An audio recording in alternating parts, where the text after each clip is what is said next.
in public health, especially when it comes to community health, we focus a lot on what communities don't have. So a lot of organizations come in and they're like, oh, you know what? Fort Lauderdale, they have a high incidence in diabetes and they just don't have like access to food, but there's like community fridges. There's all these different assets that are there, but people just don't know anything about them. So with Black Health Commission, what we do is we keep our ears to the street, for lack of better words, but really just trying to hear like what's going on in the community, who can we partner with, who can we highlight, who can we volunteer with, so that way we can bring attention to the work that they're doing. We're not trying to recreate the wheel. We're not trying to provide those social services in that space. There's so many dope organizations that are doing the work. So how can we create a platform to work alongside with them and highlight the work that they're doing?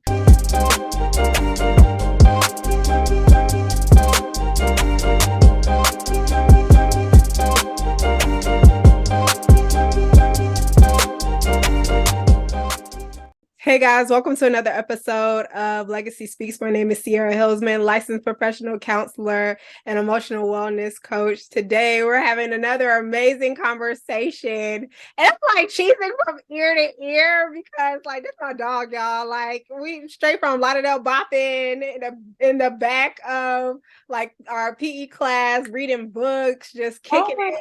Yeah. And just to see this woman just blossom and grow and just do amazing things within the community, for the community and for public health, I think it's just the dopest thing ever. So before we dive right in, I need you guys to hit that subscription button below. That way you can stay up to date on newly released content on a regular basis. But before we dive in, I need you to make sure that you give it up for my dog, Rebecca Desir of the Black Health Commission. Okay. Hey, how's it going, Sierra? How's everything go? Everything is good. Everything is good. How are you? Good, good. What an intro. Like, I feel like we really have been, we've known each other since high school. So it's so cool to see us both like really blossom and really are like pillars in our space. So thank you to the amazing work that you do in the mental health space as well. Absolutely, absolutely. I thought that this conversation was very, very important because we recognize that mental health is a rising, or has been a public health area of focus. And so I know I had the opportunity to be able to touch base with you back in 2020 when the pandemic kicked off. That's literally the last time we had a conversation. And this is back when I was doing Instagram lives, y'all. This is how long we've been rocking together, okay? And you have been able to do something so amazing with the Black Health Commission. And I just feel like it's important for people to learn more about that. And so can you let the people know who you are and a little bit more about your organization? Awesome. Thank you so much. So my name is Rebecca Desir. I'm the founder and executive director of Black Health Commission. We're a local organization here based in Metro Orlando area where we educate folks on the health inequities in the Black community by promoting Black joy through digital education, volunteerism, and community engagement. So most of us locally, most of the people here know us for our Black Joy Festival, for our village talks, and collaborating with other organizations in the area. But what most people don't know is that, I'm a girl from Lauderdale, humble beginnings. Both parents are Haitian immigrants, came here in the 70s and 80s, and really just kind of raised me and my brothers to just kind of be, they only told us school, work, and church, and that kind of led me to the space of public health when my dad specifically started dealing with some health issues, and that kind of prompted me to be more engaged in this space. So absolutely. Yes, y'all. Broward County 954 is in the building. Okay. Yes, absolutely. We may not live in our cities anymore, but forever repping. Absolutely. And so I love everything about Black Health Commission because you take the approach of normalizing what's happening while also bringing awareness at the same time, which is like a shared love. One thing about Legacy Speaks is like we take the information, whether it be clinical, factual, whatever the case may be, and the goal is to make sure that we're equipping our marginalized communities with this information. And so I wanted to ask you, like, can you explain the importance of like health equity and how that contributes to like combating some of our top public health crises?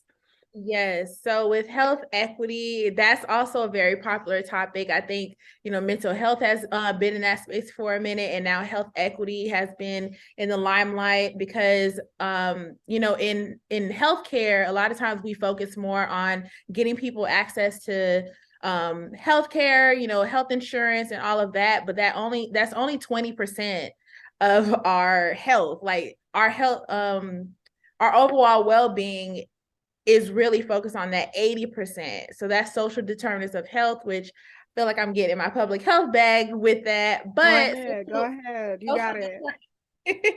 but social determinants of health are those factors that impact our health outside of, healthcare access and insurance. So that's, your level of education, that's housing, do you have that? What does that look like? Your environment, the, climate change, all of those pieces really add to our overall well-being. And so now there's this focus to focus on health equity, specifically in those intentionally marginalized communities, those communities which you and I see we're a part of, but really haven't been the focal point of healthcare. And now there's this big drive to, okay, how do we meet these people, these communities where they are, and how do we help them and bring the resources to them? So that's really the focal point of health equity, and making sure that everyone gets, the same level and quality of healthcare. Absolutely.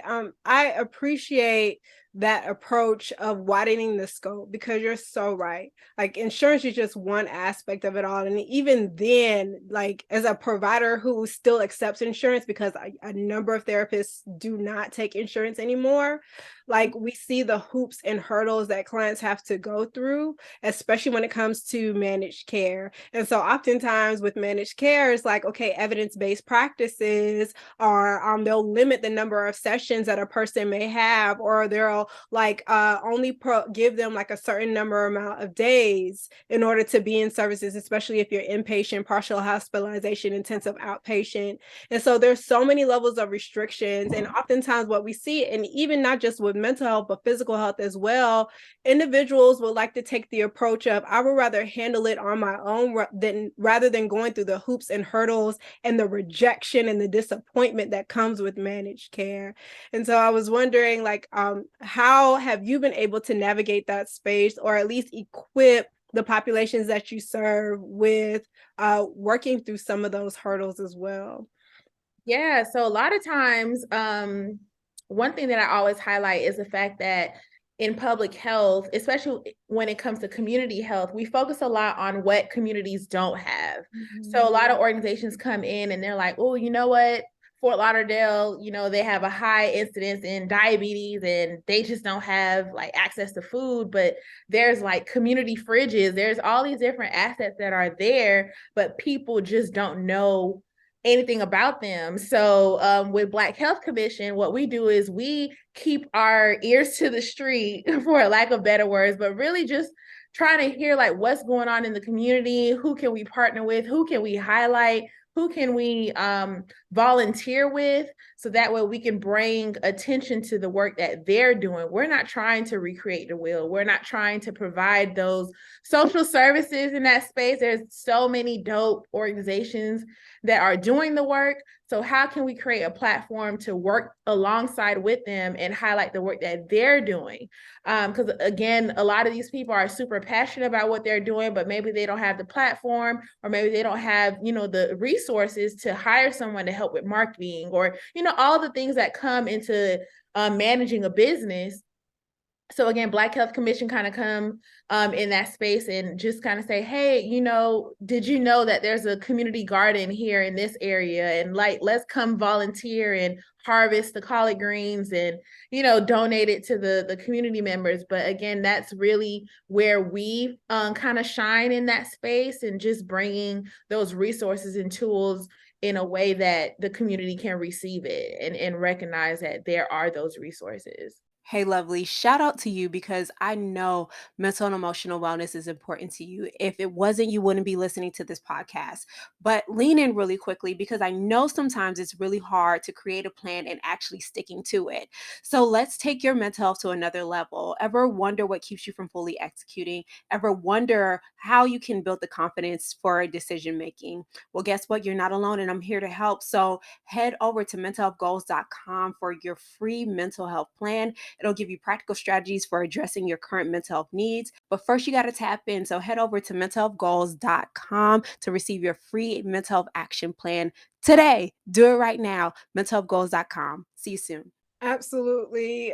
Like the reason why that really spoke to my spirit is because oftentimes we find, especially when we're talking about like advocacy, that component of making sure that you're aware of what resources are readily available and the accessibility to those resources as well. Like oftentimes with like clients, I have them do like a needs assessment. What do you need in this moment? Is it food, clothing, shelter, employment? What are your basic needs that we need to address? Because obviously we can't get to self-actualization, or we can't get to like the place of like creating healthy relationships, or maybe even working on that inner work if your basic needs aren't being met.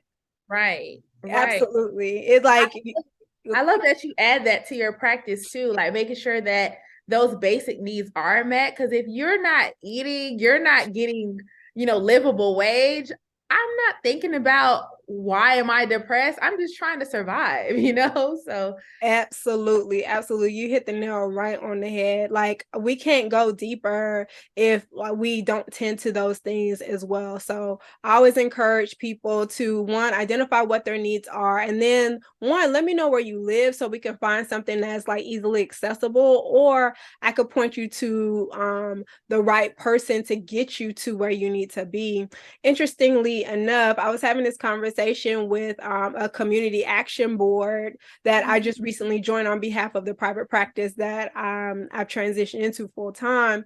And literally what you were talking about in terms of like, we do not need to recreate the wheel. There are a network or systems of amazingly dope organizations, and some of them are like, doing similar things. So how can we get together to help maximize our impact?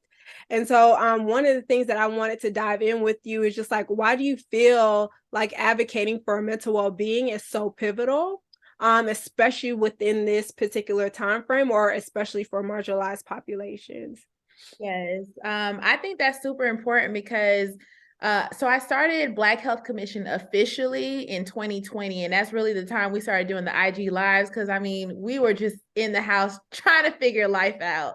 And it kind of dawned on me, while we had this moment, of isolation or just trying to find ways to connect with each other, we're on TV, seeing our brothers and sisters, dying in the hands of police, or, riots, or just people not, people dying at an excessive rate because of COVID-19. And it was happening mostly in Black and Brown communities. And so I realized, we already know a lot of these statistics. We already know where we kind of fall in that pipeline in terms of like, our morbidity to some of these illnesses. So how do we create spaces for us to manage the information that is being told to us, but also empower us to, connect with those different resources, so that way we're not just surviving, but we're thriving in our communities. And so that's when it dawned on me, like, we need to focus on mental wellness. Like, how can I connect, mental wellness with these public health initiatives? And that's where that Black joy piece kind of came along, because I love, Sierra, I love to go to parties just like the next person, but how do we bring those elements of our culture? How do we bring the space table and all of that to the festival and make sure that people have those elements of culture there, but also connecting them with those different resources in the community? So that's kind of how that all got, came together. Absolutely. I appreciate your focus on Black joy. And I don't know, I keep smiling because it's just like, it's crazy how like our missions just really blew up during the pandemic. Like our love for our culture and wanting to be able to service people, because obviously that was during a time where nobody was going outside to see one another. We were on lockdown. I mean, granted, like unless you were like me or any type of individual who were seeing clients forward facing, then that was literally it. I went a whole year without hugging anybody, and I didn't realize how pivotal that was, because I was quarantining by myself. I lived by myself at the time. And so just to see how we were able to take our love for our people and expound on that, because that was a very difficult time. And so I want to explore, like, what does Black joy mean to you, or at least how has the pandemic shaped the way that you view Black joy?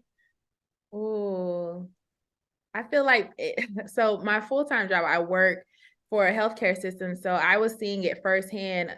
I'm not a clinician, but just being able to kind of provide that support to the clinicians and kind of help them navigate the pandemic. I realized like life is unexpected, like it's unpredictable. It's not in our control at all. I felt like, when the pandemic first hit, we was in the office and we are like, yeah, we'll see y'all in 2 weeks. And then 2 weeks turned into a year, then a year turned into two.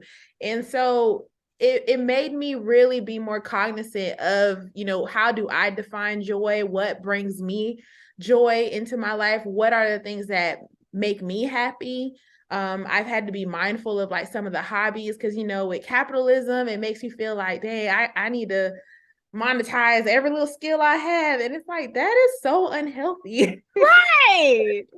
Why I just can't take pictures, or why I just can't enjoy this, Oh. something that I'm just passionate about, but I don't really want it to become a business. And I think our generation especially had, started going into that train of thought and like every little thing that we had. So it's really just like taking back ownership of my hobbies, making sure that I have time for myself. But I guess it's a blessing, because now the organization has really grown its own legs and way beyond Orlando now.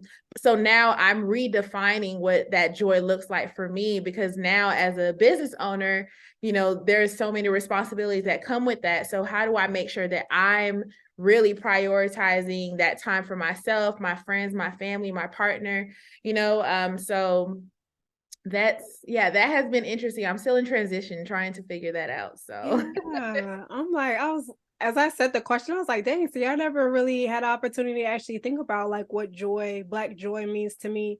I know as I was creating content, I was very intentional with finding images where like Black people were smiling or like having fun, or like finding stock images of people just enjoying life. I think the only time I had interactions with other people were with my clients and my colleagues.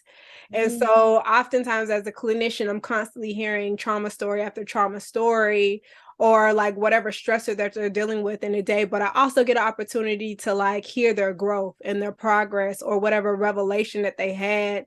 And so I always wanted to create content that spoke to the growth of a person, because we understand that obviously life is full of highs and lows, but we as a people are very resilient. But I wanted to showcase like us beyond our resiliency, if that made any sense. Because I'm tired of us like, being the strong Black people. I mean, yes, we're strong, but we're so much more than that.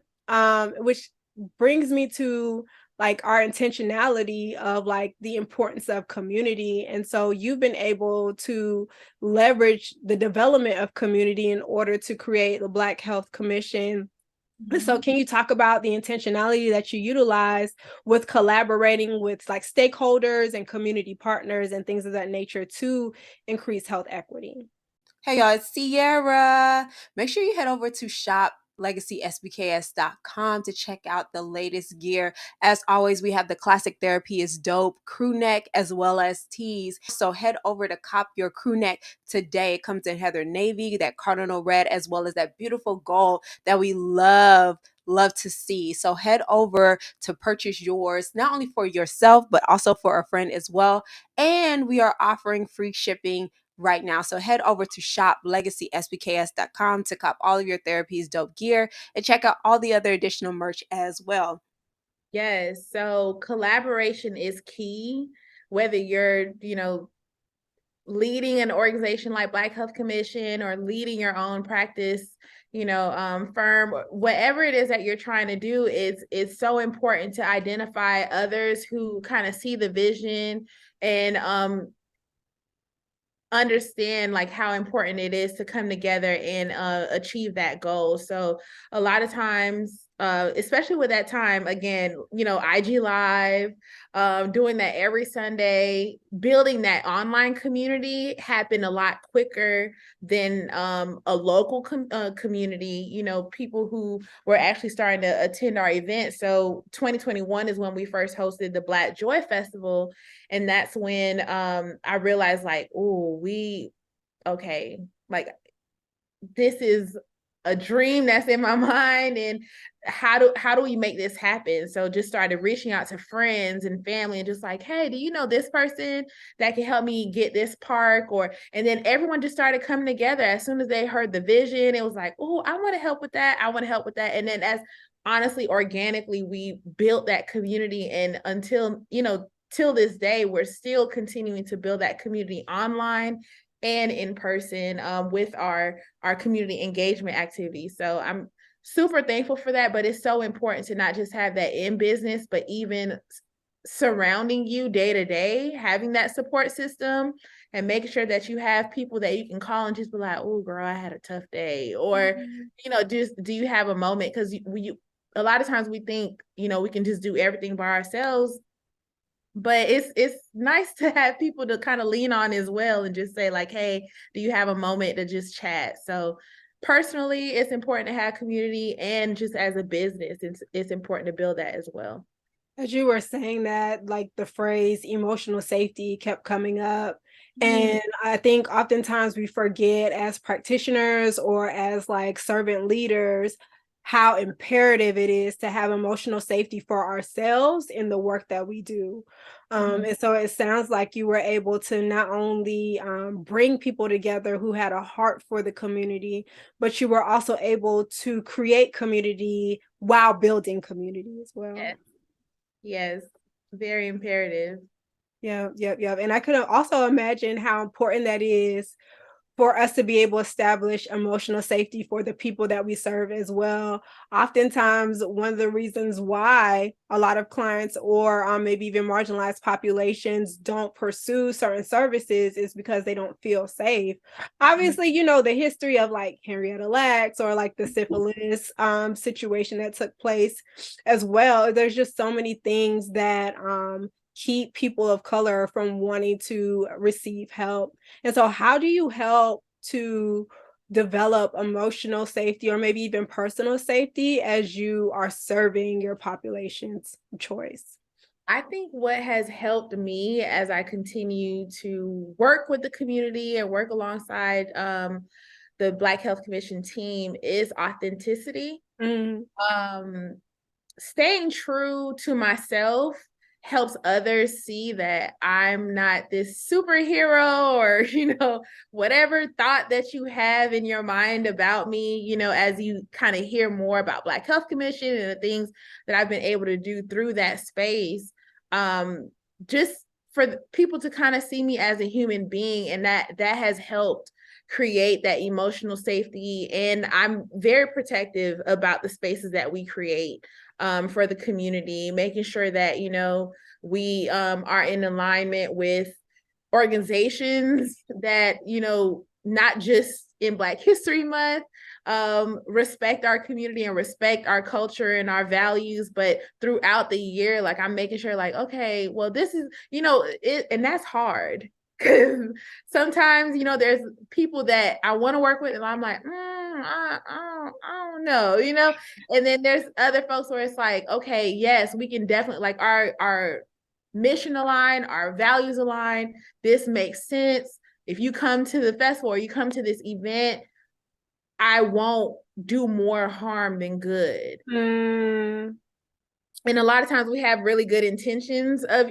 creating spaces and all of that. But, you just have to be mindful of like, okay, if we have this event and we have a strong police presence, like, yes, we do need safety, but also what does that mean for our community? Do they feel safe coming to this event when it's a strong, so navigating those pieces and just being mindful of that and how that can be a trigger for our community. That's just one example, but honestly, just really being mindful as we continue to plan these events. But yeah, I think that has been very helpful, like the authenticity piece and just, being mindful of our like the finer details of planning the event. Absolutely. I'm also hearing there's like a sense of like going wide but also going deep at the same time. So widening the scope, identifying like what are the target areas of focus, but also being intentional with the strategy of executing events as the Black Joy Festival. I know oftentimes in the work that we do, we may come to a community thinking that this is what they need. But I think surveys and speaking to them one-on-one, it gives us a better understanding of what services or what products are necessary to help carry out the mission overall as well. Agreed. So we understand that advocacy is a journey of 1,000 steps, okay? And we understand that there's just so much that goes into advocacy. But as we are building our communities, we understand that it's important to practice what we preach. And so how does the advocate take care of themselves? How does the healer heal? And so I just want to check in with you, like, how are you taking care of your mental well-being? Are there any tips? Are there any practices that you're implementing as you continue to move forward in your mission? Yes. So I'm at a point where there's just so much going on with full-time work and the organization that I have to make sure that I put time on my calendar to drink water, to eat. Having those reminders have been helpful because there's times where I'll just kind of push through the entire day and realize, Rebecca, you did not eat today, or you did not drink enough water today. Doing that, and as well as like, making sure that I'm carving out time in the morning just for me, journaling or drinking tea, whatever it is. I don't touch my phone from 7 to 9 a.m. and just making sure that, okay, this is your time for yourself. Are you going to do yoga? Are you going to, are you just going to sit on the couch and just drink your tea? Like whatever it is that I'm going to, like, that's my me time. So being very protective of that time and sharing those boundaries with my employer as well. And just being more intentional about spending time with my loved ones.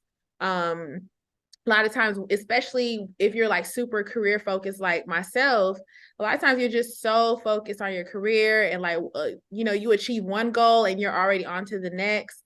But making sure that you make time for your family and your loved ones, your partner, whoever is in your life, to just have that downtime, and just go to the park or whatever it is that you do for fun. Like, just make sure you make time for that as well, because life is just entirely too precious to just focus. Like, yes, we're advocating, especially in the state of Florida, Sierra. Oh my goodness. Listen, y'all, okay, every single time something comes up in Florida, these Georgia people be looking at me like, oh, that's your home state. I'm like, listen, Okay, we ain't had these problems back in the day. Okay, we ain't had these problems when Jeb Bush was in office.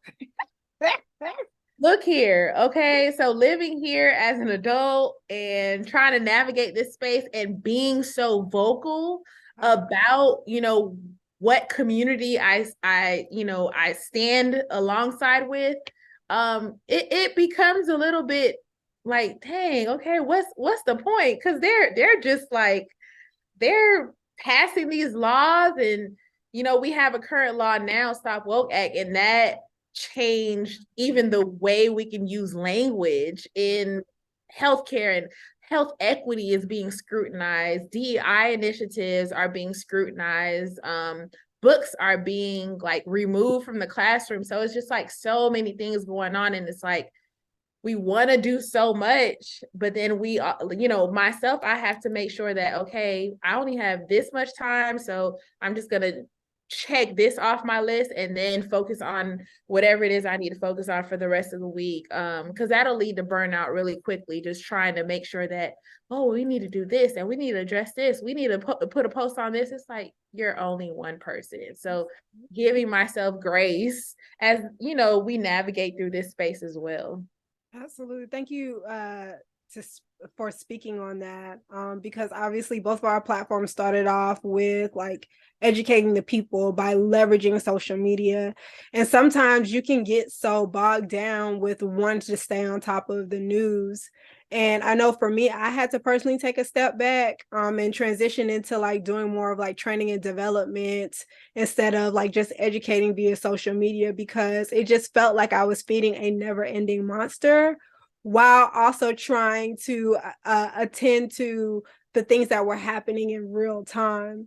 And so that's why I asked that question of like, how does the advocate take care of the advocate as they are advocating for other people? And so essentially what I heard you say is just like, don't lose yourself while you're trying to save the world. Yeah, that's important. That's important. And that's, a lesson that I continue to learn. And just being mindful. I'm glad that I have a support system like I have, because they'll call me out and they'll be like, Rebecca, I haven't seen you in a while. Like, what's going on? Having those people in your circle as well is super helpful. Yeah, absolutely. Absolutely. Well, good, amazing stuff. Can you let the people know a little bit about what you have going on? I could go on and on about the thing. You just recently got an award, all that. It's like, listen, y'all, is doing amazing things. Okay, can you let the people know what they can expect, how they can continue to tap in with you, where they can follow you and just like reach out to you? Yes, absolutely. My my DMs are always open, not for that, but if you are interested in just learning more about health equity or what you can do in your community, you can always reach out to me at rdesir@blackhealthcommission.com. On social media, I'm on Instagram as king_desir, D as in dog, ES as in Sam, IR. And always please follow Black Health Commission on all platforms.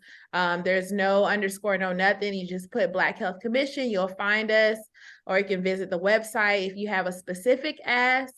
And then we'll be in contact with you. But yeah, thank you so much, Sierra. Like this is super great. You mentioned the awards. I mean, it's just, they just kept coming, and I'm like, oh my goodness, I did not do that. I didn't do this, for that. So it's kind of overwhelming, but super grateful that, the community has awarded me with, 40 under 40 and then Central Floridian of the Year finalist. So still waiting on that to see who won, but it's just really exciting to see how the community has mobilized behind this movement and really supporting us on an authentic way. So absolutely. There goes that word authenticity. I think at the core of it, when you have pure intentions, people will see that. People will rally behind that because you're speaking to that part of them that wishes that they were brave enough to step out. Like people don't want the responsibility of having to carry the weight. Now they'll say, I'll volunteer here and there, which is super grateful. But God bless the pioneers, and Rebecca, you are truly a pioneer. So I just wanted to give you your flowers while you're still here, you know. Thank you. Thank you so much. And I admire the heck out of what you do. I'm always like, see, look what Sierra posted. And I'm like sharing it in the DMs. I'm like, that is so cool. Like, thank you. Appreciate it. As always, enjoy supporting you and everyone else who is just down for the cause. But this podcast is called the Legacy Speaks Podcast, and this is a question that I ask all of my guests before we wrap up. What would you like your legacy to say about you? That I was a woman of the people. Amen. I was a woman of the people, tried to, I definitely make it my mission to just be myself in all spaces, try not to muddy down what I stand for. It's difficult at times, having to be one of the only people speaking out on certain topics, in certain spaces, but at least, walking away knowing that, what, I may not see the result of this work that's happening now, but generations later on, they'll be able to benefit and kind of, pass the baton to them to see like, what they can do. So that's really just hopefully the work that I do and the work that our team does in the community can inspire others to kind of do the same in their own way. Absolutely. So y'all, please make sure that you're tapping into all things Rebecca Desir at blackhealthcommission.com or at Black Health Commission on all platforms. If you thoroughly enjoyed anything about this episode, don't forget to like, comment, subscribe, and share, and let us know any gems that really resonated with you and stood out to you. Shout out to all the advocates, all the public health pioneers, all of the individuals within the mental health space are thoroughly championing mental and emotional well-being, because it's so important. Once again, my name is Sierra Hillsman, licensed professional counselor and emotional wellness coach. Don't forget to like, comment, subscribe, and share once again, and definitely stay connected via Legacy SPKS on everything. Please stay tuned for your next episode. New episodes drop every single Thursday, and you can just we are in the hundreds, okay? Listen here, yes. We are in the that is crazy. Thank y'all so much for rocking with me. Legacy Speaks podcast is just super dope. But once again, definitely stay connected at Legacy SPKS on everything. Until next time.